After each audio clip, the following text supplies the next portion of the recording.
There's a bigger dream waiting for you, just waiting for you to step into it. Everything you try to do is already done. So when I figured that out, what I'm putting out is what's coming back. Let me get real clear about what it is I'm putting out. Real clear. So I read a book about 1989 called Seed of the Soul. And in that book, Gary Zukav talked about the laws of karma, of the laws of cause and effect, the third law of motion. And in that book, he talked about how your intention is always one with the law. Meaning, before you even think about a thing, you have an intention for the thing. And that the intention is going to determine the outcome.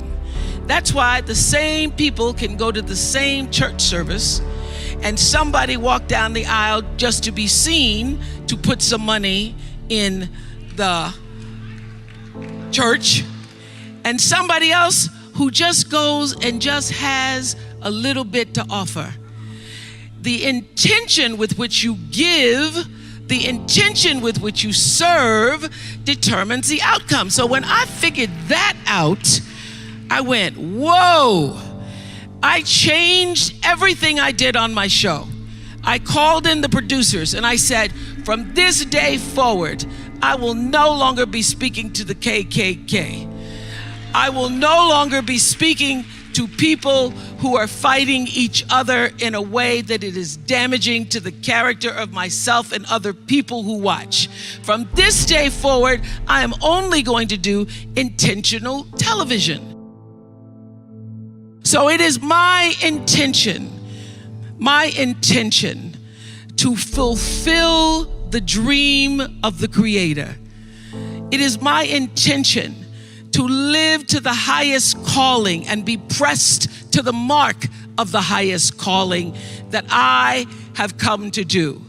And when you can ask the Creator, ask that which made you you, what is your dream for me? I guarantee you, instead of you trying to define the dream, what is your dream for me? If you're able to lean into the dream that the universe and all the forces of light and love and power and grace by all the names that we call God has for you, nobody can touch you. Every single day, I would have a pre-show meeting and have the producers come in and state to me, what is your intention? How do we want to use whoever is on this show, whatever is happening on this show, to serve the audience in a way that fulfills the mission of uplifting, enlightening, encouraging, as well as entertaining. And if it doesn't do that, then I can't do it. There's a bigger dream waiting for you, just waiting for you to step into it. To step into it. Your life is big. Your life is huge. And we spend so much time wanting to be in somebody else's life. And you don't get honored, you don't get revered, you don't get celebrating wanting what somebody else has, because that which created you, divine intelligence that dreamed you from before your ancestors ever knew they would become your ancestors, that which dreamed the seed of you, wants you to know how special, how wondrous, how mysterious, how complex, how glorious, how phenomenal you are. And you get no credit messing in somebody else's territory or trying to have power over something you have no control. Another one of my favorite teachings is The Wizard of Oz. When the Wicked Witch of the West says, go away from here because you don't have any power here, you have no power in any territory other than your own. Oh, but you are the master of that. You get to be the master of your own fate. You get to be the captain of your own soul. And if you just manage that, if you just took care of your territory, oh, the glorious, glorious, glorious, wondrous, wondrous opportunities and possibilities that are waiting for you. So the question is, what are you resisting? What are you pushing against? What are you not allowing? What are you blocking because you have this idea of who and what you're supposed to be, instead of leaning into the dream that's already been created and waiting for you? It's waiting for you. And the second, it's an instant thing. It's a shift in the way you see yourself and the power from which you have come. I went through some tough times after I left the Oprah show. I made a conscious decision that when I felt I had said all that I could say and the audience had heard it, that I would move on and that I would not spend my life regretting or trying to hold on to what used to be or hold on to what I had. So I dreamed this dream of starting a network. And in the beginning, it was a struggle. It was a struggle because honest to goodness, I did not know what I was doing.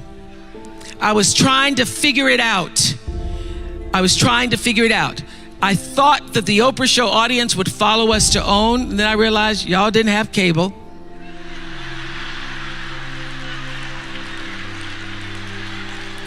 And if you had cable, you did not have the OWN package. So it took me a minute. And unlike most people who you get to have your mistakes in private, some don't go right in your life, you get to sulk about it in private. If I make a mistake, it's on the CNN crawl or the CNN news. So when I was in the climb and there were so many wonderful owners, I see Churl Action Jackson here. There were so many wonderful owners, people who said, oh, we're gonna stand with you. We're gonna stand by you. Thank you, Roland Martin. There were so many people who said, listen, we believe that this can happen. So I dreamed the dream along with Tyler Perry, who was my friend, who came to me and said, Tyler said, I'm gonna help you out, because Tyler can go home and write a script and direct it, produce it, and shoot it, and do it for less money than anybody in Hollywood. So we started with a foundation of have and have nots.